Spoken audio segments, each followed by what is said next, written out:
の都の大阪は所蔵のある木の似合う街、御堂筋恵比寿橋添右衛門町よ。ここら辺りでお茶しましょうか。光ってる大阪は光ってる恋の道、心ウキウキ心ウキウキ飛んでる二人。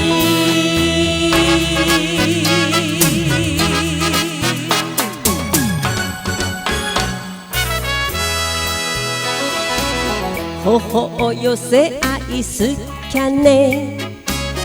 覗く瞳にささやいたくいらおれ宝泉寺尋常横丁、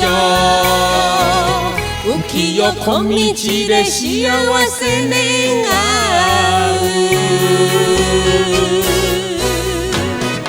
光ってる大阪は光ってる石畳、風もウキウキ風もウキウキ二人の仲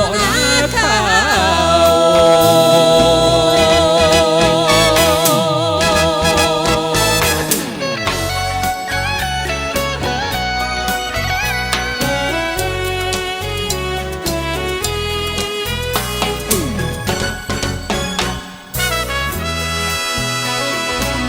寄って行きましょう梅地下に、若い二人の夢の街、指先に入れている通天閣の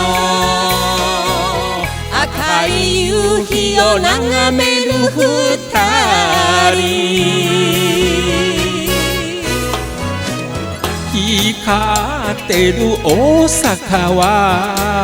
光ってる並木道、今日